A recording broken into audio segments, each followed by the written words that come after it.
Okay, we are back. We have Mr. Steiger here. Is that right, Steiger? Steiger? Steiger. Steiger, excellent. Would you welcome us at our little table there? No. We'll save that for later. All right.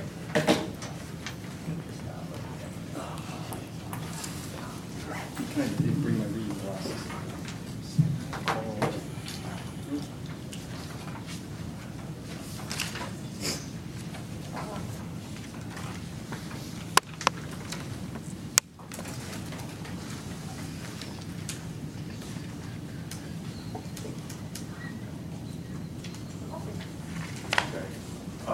We had asked you here today to explain to us enlighten the board on the $2.7 million field and track improvement grant. Yep. It's all yours. We don't know much about it, so what type of grant it is.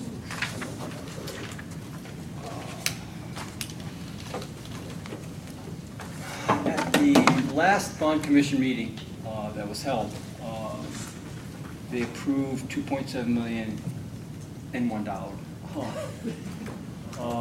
to the city of Torrington for, I'm going to say, the reconstruction of the track, the construction of a turf field.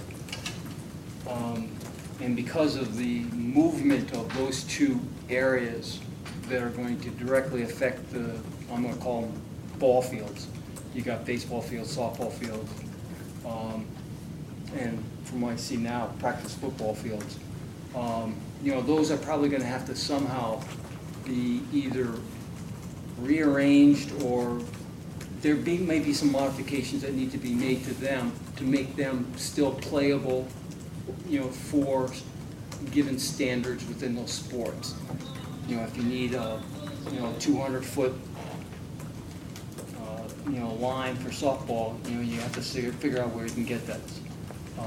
I also know you're also going to be purchasing and installing a new set of bleachers, which, from what I see, you need.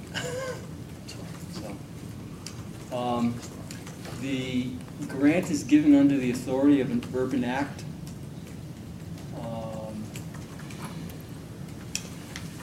That was pretty much it. I'm because of my affiliation and long standing of administering recreational grants, which I've been doing for 25 plus years with DEP.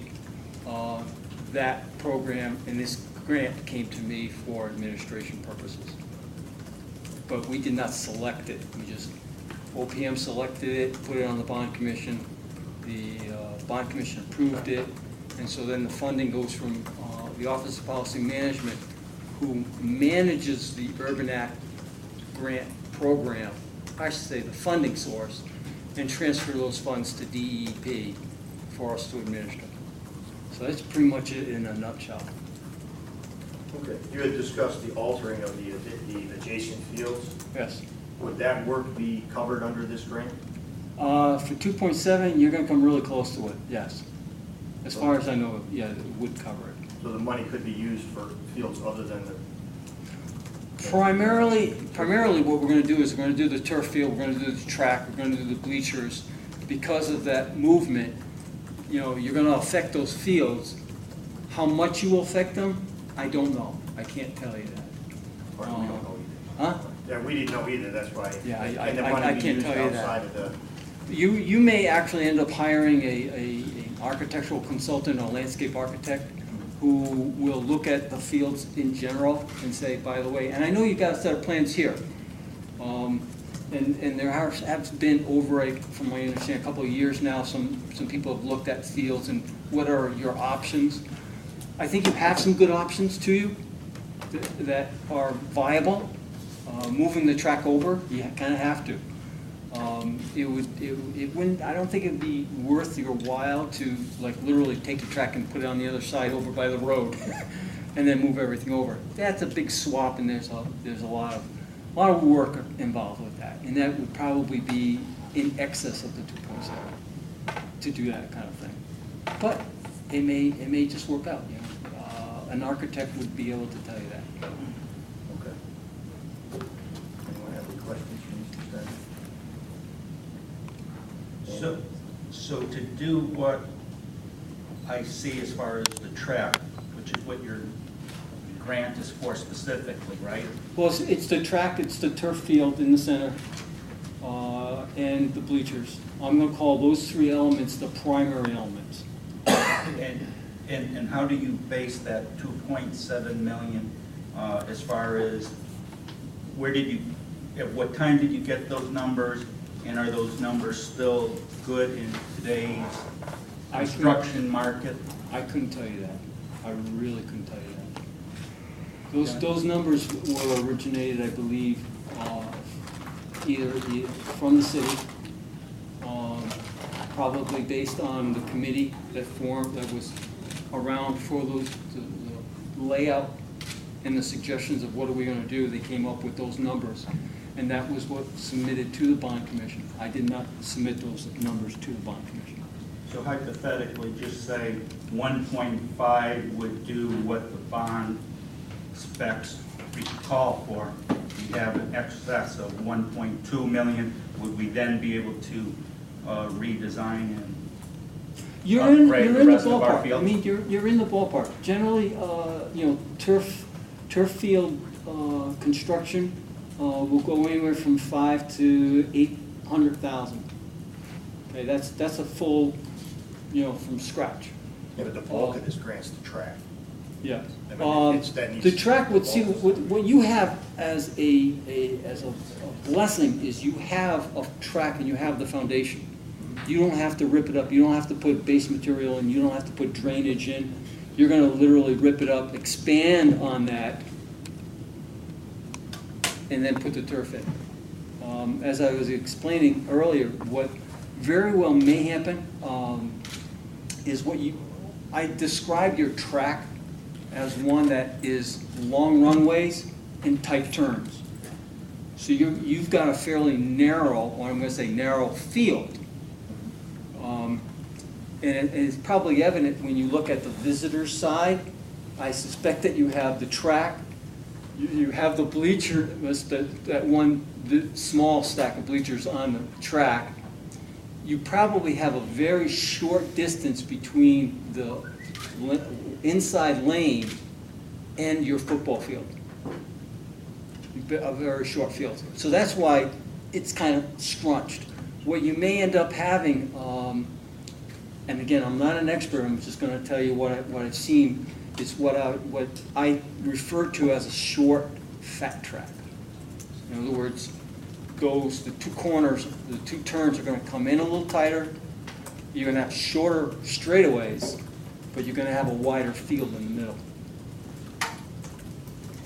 And what will probably happen is your high jump area will not be in the turn. It will actually be like outside the turn as opposed to inside. So that's how that's going to pull in. But you have the material, you have a base there already. And it's very similar to where if you were to redo your tennis courts. My recommendation to municipalities that redo the tennis courts is use the materials that you have there, grind that up and use that as a base material. 9 times out of 10, with a tennis court, the reason why they fracture or crack is you've got drainage problems. So before you do anything, you put the drainage in, reuse that material, and then you kind of like build on top of a base like 3 times. And generally it doesn't go anywhere if you put an expansion joint in. But this is very similar. I think finishing Mr. Narcis's thought, if there's whatever amount of money left over, that money can be used on other facets of the fields. I'm kind of like looking at it as a whole project, the 2.7. The principal primary use is the track, the field, and the bleachers. Maybe when you move the bleachers over, there may not be that much of an effect on the baseball fields. Again, I can't tell you that. An architect could. An architect may turn around and say, well, how about if we swap the whole baseball fields, a few here and a few there? It very well may cover it.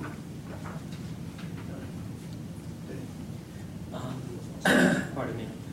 My understanding is that you're simply administering the grant. Correct. So from an administration standpoint, what are the flexibilities that we have? So if we look at this and we say as a board that the concept of a turf field that needs to be swept, maintained, washed, relined, and so forth, and then replaced every 10 years is outside of what we're looking for. And we decide we're gonna look at resodding the field, let's say, instead of replacing with an AstroTurf. Because we're still doing the improvement, are we able to still use the grant and then maybe work on the other fields as well? My recommendation to you is that there's a current trend right now. I can't tell you the percentages, but it's a high percentage. Most of the high schools are going to an artificial turf field. I understand that. And those turf fields are already pre-lined. You don't have to go out and reline them. I You understand. can use them from, you can have a practice session that goes from 1 to 3. At 3:05, you can have another session for 2 hours. You cannot do that on a grass field. You will literally tear it to shreds in probably 2 months. It'll go from grass to dirt.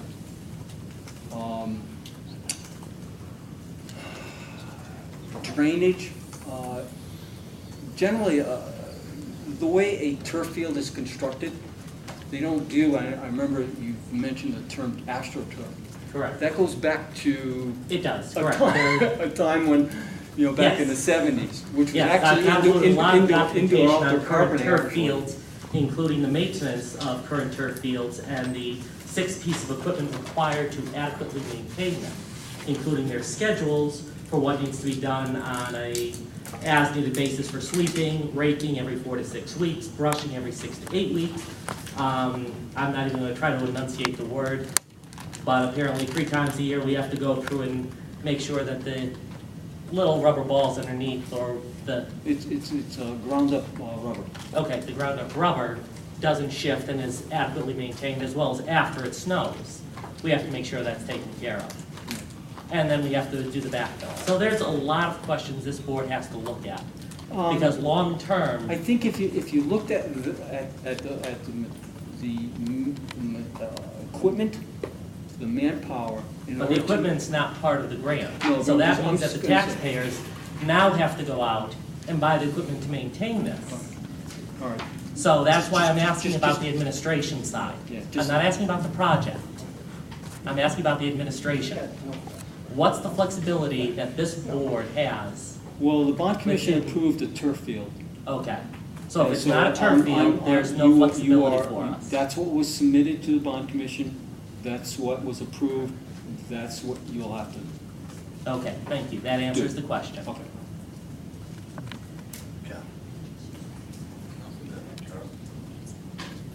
I just want to understand, this is a urban act grant, it's a community grant, so what say does the Board of Education have on this anyway? Right on. We own it and we maintain it. Well, we don't own it because the city owns city the owns it. building and the fields, but we're responsible for the maintenance, replacement, and upkeep. Ultimately, can we reject this grant?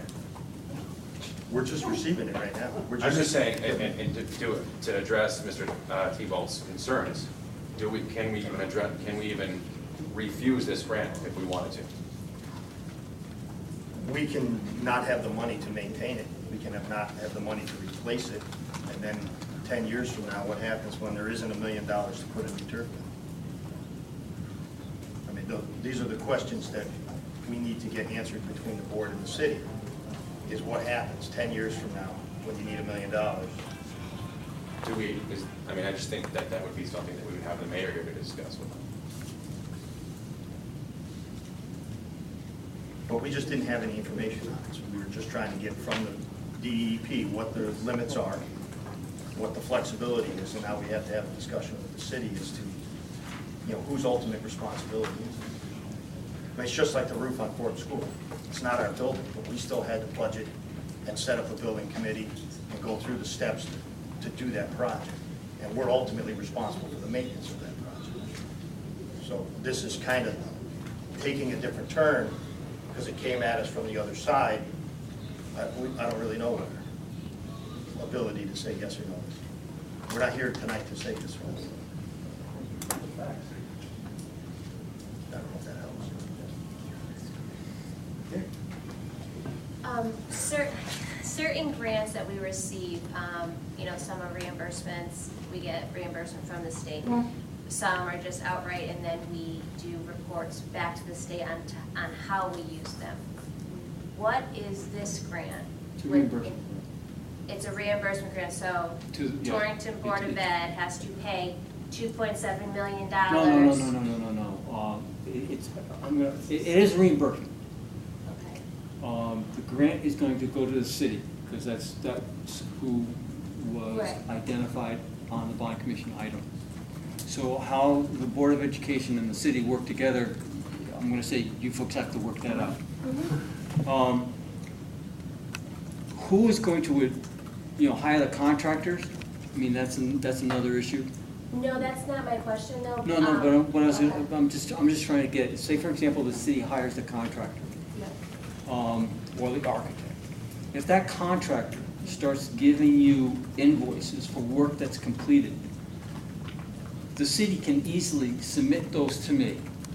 And usually they're on an AIA document, which basically identifies, elements of the construction. Right. They certify that that's the legitimate expenses. The city submits those to me, and I will reimburse you that amount of money. The turnaround is fairly quick. So we do pay. No, you have to pay actually, first. believe it or not, if there's like, if say for example, the contractor gives you a bill, and he says, you've got 30 days to pay this bill, the funding will be there in 30 days. So you don't have to pay out of your account up front. You can if you want to, but generally if you've got 30 days and you get that billing to me within 30 days, I can get you money in your account within those 30 days. Okay, okay. I was under the assumption you were cutting us a check for the city of Torrington, $2.7 million, and then we would draw from that account. No, That's not the case. I can't do that. Okay. I can't do No, that was just my question. that. And do we budget 2.7 million and then wait for reimbursement? Well, we don't know. We don't know, because the money's going to the city, and it hasn't been determined whether the city is going to rebuild the field or the Board of Ed is going to rebuild the field. Right. That hasn't been determined. If the project overruns, is there money, or is it, if it overruns, it's, Well, I can only give you the 2.7. Okay. I can't give you any more. Can you deny something that we put through? Uh, I mean, if you don't think it's what was asked for originally, yet we already are getting billed for it? I will say that there are projects that I have managed where, yes, I have done that. When I look at an AIA, if you when that contractor gives you an AIA document and says these are the elements that are part of the project, I'm going to look at that and then basically say the city is going to sign off as saying these are legitimate expenses. And I'm pretty much going to take you at your word for that. But generally, if you have a contractor that says, I'm going to rebuild the track, I can look at the elements of what's being paid and I can tell you, yeah, there's a track being built. Now, if you go out and pay for opening ceremony, closing ceremonies, those things I can't do. It's mostly on-the-ground stuff that directly related to the construction is what we can reimburse. we have to have a separate party time? Yeah. Chris, did you have a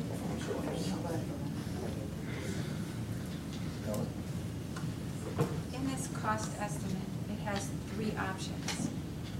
So this isn't No, the that was grant? not submitted. That's not part of the grant. That's a cost estimate from our facilities department. The grant stops at the blank sheet of paper. Which is after this. You got the pictures? The cost estimate is The end of the grant. the end of the grant. That's, Well, wait, this page, this 7 pages. Yeah. Goes through that. Yeah, when you have, where it says Torrington Public Schools, cost estimate for varsity field renovations, that has nothing to do with the grant. So where's the grant? The grant is those pages in front of us, right there. This is the grant? That's it. This.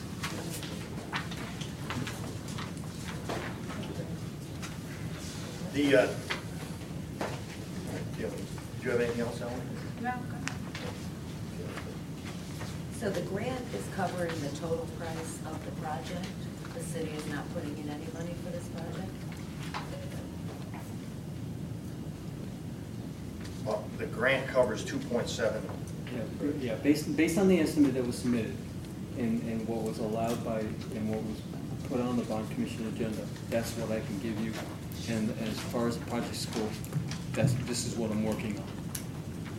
If it costs more, I mean, obviously, you know, there are probably elements that you'll probably have to cut back on. When you go out with your bid documents, when a consultant puts together a bid package, and you go out to bid, and you've got contractors, and under this scenario, because the amount, those contractors that you do solicit need to be pre-approved by the Department of Administrative Services, DAS. There's a list of pre-approved contractors because of the amount. They are going to give you a breakdown of how much they are going to do this project for. And you're going to look at that, and you're going to have a bid opening, and you're going to start to itemize things. And you may turn around and say, it may come in at $5 million. And I wouldn't, knowing contractors, you may get a couple of contractors that are going to say it's going to be $5 million. They may say 6. You may see somebody who, obviously for one reason or another, may lowball it and say, yeah, it's $2 million. But you know, they may not be qualified, or they may, and you'll have to sit there and compare those bid proposals that are submitted to who you want to choose. You can accept, the city can accept and reject any and all bids. That should be in your bid package. Right, my concern is obviously this is 3 years old. And we're cutting staff. This isn't your concern, but if we find out that this is not even a reasonable price in this market for this job, and the city's already accepted the funds, then I don't know where that leaves us. Well, what if the bid comes in, just, you used $5 million. Say the bid comes in at $5 million, and this grant is for 2.7. Can the funds be returned because the city can't afford it, or how long can the funds be held until the money can be raised? The personal services agreement that will be entered into, what I do is I give you 5 years to complete the project. If you need additional 5 years or additional time, the city basically just needs to ask for an extension, and we will more than likely grant that extension if there's some reasonable justification for that extension.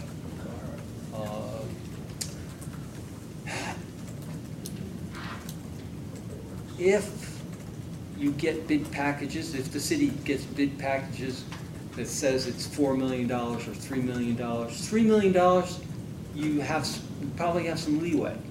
But you're only going to get a bid package back because you're probably going to hire a consultant to prepare that bid package. So you got to put some money aside for consulting fees in bid packages, and obviously there might be some permits, maybe locally. I don't believe, I'm looking outside there and saying I don't think there's any state permits that you would need. You're not working in any wetland area, so. And there's no streams back there, so that's a good thing. That's something you're gonna have to work. The city's gonna have to, again, look at the proposals that are submitted and find out which one they can work with. If there are certain elements that they can cut out and do yourselves, the city can do, or put off, that may be something that you can eliminate. We're willing to work with the city to try to get this project done. And if there are elements that need to be amended, we will try to work with those.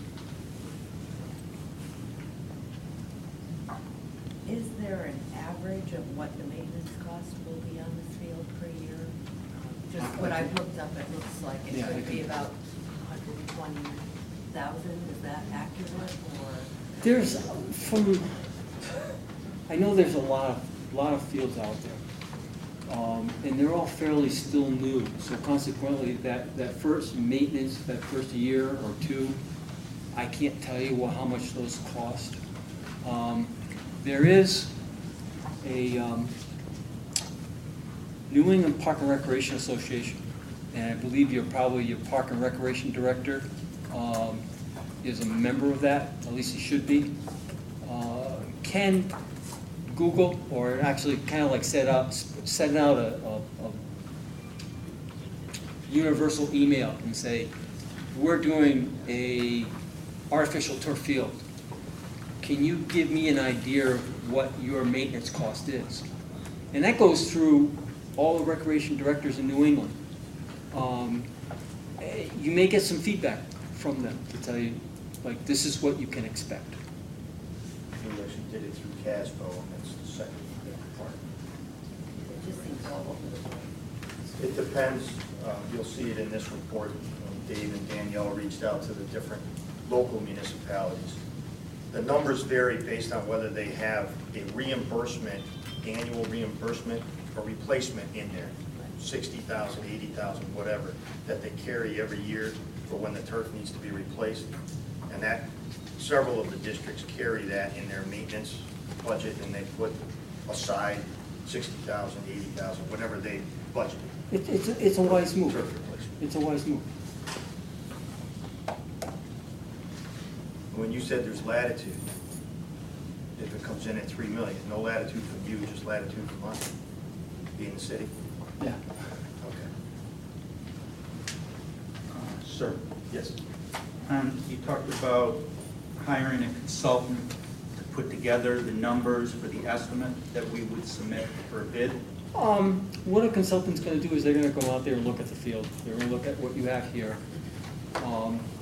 They may have some suggestions for you of how to accomplish this. They're probably gonna put together a package. There might be some surveying work done, some elevations. Because the contractors are gonna want that information. They're gonna wanna work off of a set of plans. And if you don't have a set of plans and you just have that, you're gonna be in big trouble. You'll have difficulty. The question that I'm concerned with is, where does that money come from to pay for that consultant up front? You can get, Say, for example, we want to get the consultant to come in and give us good numbers, and now the number comes back at $5 million, but it cost that consultant $75,000. it'll come out of the grant. But when the number comes back to $5 million, Right. we say we don't want to do the project, we don't want the 2.7, but we don't also want to waste $50,000 or $75,000 to make a determination that we're not going to take the 2.7 and then have to put 2.3 more million out of local tax. I'm not saying those are not, I'm just, my question though is, how can we get the money to do the consulting work so as to, without putting it back onto the board with our limited budget, so as to make a determination that this project, even though it'd be great to get the 2.7, it may be just fiscally irresponsible for the board to want to get an extra 2 million from the city to do it? All I'm saying is, how can we get 50,000 or whatever to get the consultant to give us good numbers so as to go forward without us dipping? Oh, dipping into the 2.7. What's that? Dipping into the 2.7? Yeah. Yeah. The way they agree, I understand that you have to get a consultant. This is too big of a project not to.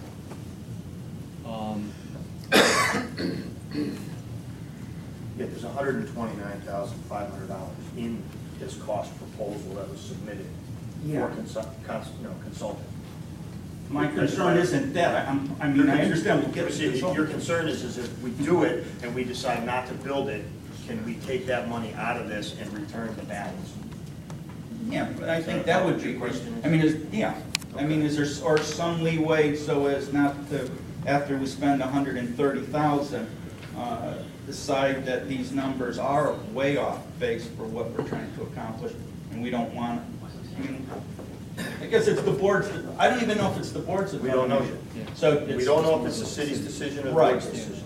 I mean, that's a city council conversation where we're charged with the maintenance, building, and of all of these properties. But now this has come a different way. So it's really, that's a real gray area. My opinion. Yeah, okay. Shipman Goodman's opinion is it's a gray area. But as far as the grant agreement, design, landscape architecting, those services are part of the 2.7. You can utilize this grant to pay the consultant. Who came up with these numbers? Which, well, I don't know. You don't know? They were run through apparently the facilities department under Mr. Rooney. Yeah. What numbers are we looking at? The October 18th, 2010 sheet that was submitted with the bond. That was, those numbers came from Wade's and Govern. They were, Oh, those are their numbers? yeah, that was their worked up estimate after he had given them, $5,000. I apologize. I thought I was told it came from the facility. The board paid for half So of this that. came from The board paid for half that figures. half of the feasibility study. Correct. And they Right. came up with those numbers. So these came out of the feasibility study. Correct. With Blaze and Govern, who have done about Blaze. dozen to 2 dozen tracks and facilities in Connecticut. Well, then I guess it'd be pretty easy to call them and ask them for an update. They have already done, I would assume, all the foundation work, what they submitted for 2.7, so they shouldn't be Well, the filling only this thing- out for entirely. The only thing we did on the copy of the bond that I received, if you take a 3% general cost of living increase and you plug this up to 2014, which is probably when this project would have to happen, it moves that 2.7 up to 3 million. And on the bond package I got, the last page says we will need 3 million to work with current numbers, which ironically adds up to 3% on each year. So I would assume that, it's just being assumed that we're gonna, because they're old numbers, that it might be a little light. But what Mr. Steiger's telling us is if we come in a little light, the city has 5 years plus a potential extension to raise those funds. There's also large contingency in there. Never use up your contingency, it'll go during construction. But it isn't. I understand that, but you can't take the contingency and totally disregard it, because if you run into anything out there during construction, then you're on the hook. I mean, the contingency's in there to cover you for unforeseen. You never know what I you're gonna understand find. that. And just to let you know, since 2010 and up to today, there has been only one increase in inflation. I've gone out to a number of contractors, and I've billed just doing West Haven High School, and it's only the last year that there is inflation. The year before that and all of that, if you look at it, there has not been inflation.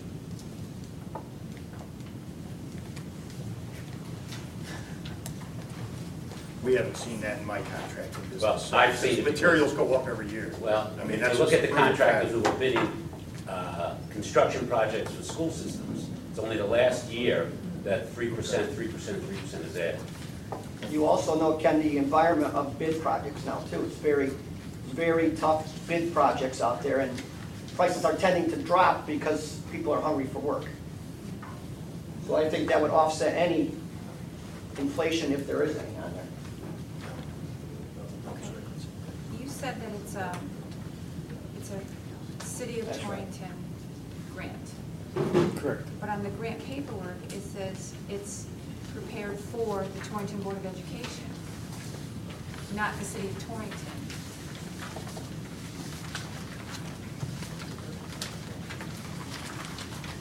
On the next page, this one. That's on the feasibility study that was submitted with the grant. The actual bond request is just this one. The rest of it was backup documentation from the 2009 Blade and Goldman. Is that right, Blade and Goldman? Blades and Govern. Blades and Goldman. God, I wasn't even close. From their feasibility study from 2009 and 10. Nowhere on here does it say it's the City of Torrington.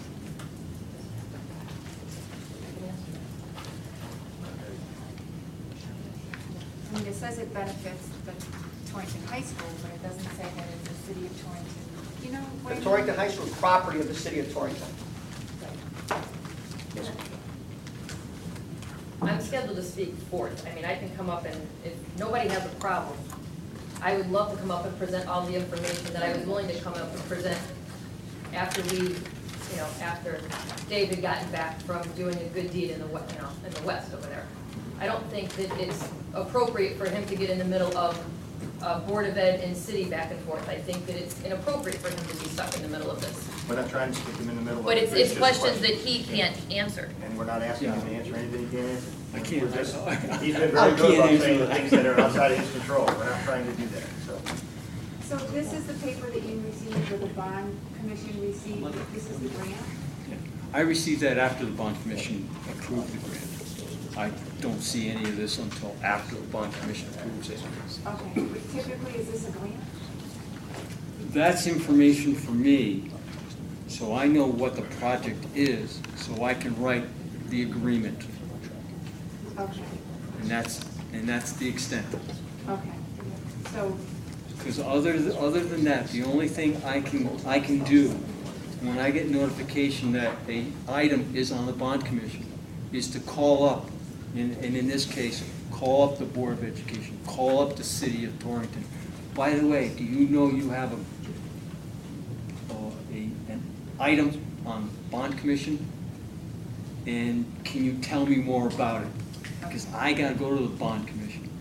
Fortunately for me, is that being an Urban Act grant, that item is chosen by the Office of Policy and Management. So if there's questions on it, what I do is I refer to OPM to answer those questions.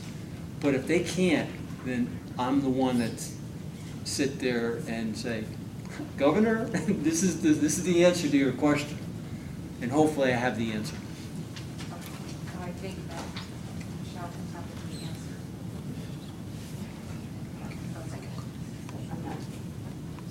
I told you it's. All right, so I'm curious what the second part of this information that we've been given. This is the first time I'm seeing it, the cost estimate for varsity field renovation. That wasn't part of the grant. No. So who wrote this? You wrote this, just recently? Yes. And I'm And it looking doesn't at, have, I just want, for fairness to this gentleman for his time, I just want him, any questions we have for him, and then he can go on, and then Michelle can tell us what was submitted, and then we can talk about. I mean, most of that's gonna be irrelevant, because as Mr. Steiger said, is if we change the material of the field, then the grant would have to be reapplied for, correct? Am I correct in saying that? If you went from turf, artificial turf to sod, Right. yes. no, I just really wanted to know why we were given this. I just want to understand what the methodology behind it was, that's all. It was actually a series of numbers I asked for. Okay. And then But I mean, the numbers just don't add up. It doesn't, that's what I'm saying. I won't argue that. So, I mean, should I not discuss that now? Should we wait? Well, for- I just don't okay. want to waste his time. I mean, Okay. the gentleman came a long way. I want to finish with him so that he has the chance to get back to his family. Okay, absolutely, and then maybe we can just finish that. Yeah, afterwards. yeah, that was going to be next. All right, thanks. You may not be the right person to answer this, but regarding the maintenance of the field, some of these documents say it has to be done by a professional contractor. Is that the case, or could our custodial staff be trained? I'm gonna answer that in a fairly logical manner, Okay. is that I believe your staff people can do that, can be trained to do that. I've never seen, I haven't seen any turf field, artificial turf field, where they have to bring in somebody outside to manage that. Unless that entity, which is kind of strange when you really think about it, if you can afford a turf field, you should be able to maintain it yourself. You shouldn't have to contract out to have a contractor come in and maintain your fields. Obviously, there might be some really outrageous, not outrageous, but a very specialized element that needs to be done on that field. And that's probably the only time that you would actually ever contract out.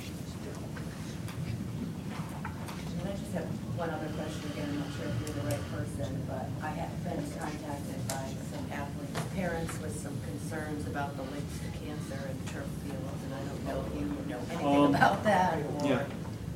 There was a study, combined study done between DEP, Department of Health, and UConn. The results of that, as far as indoor goes, or I should say outdoor fields go, is basically negligible.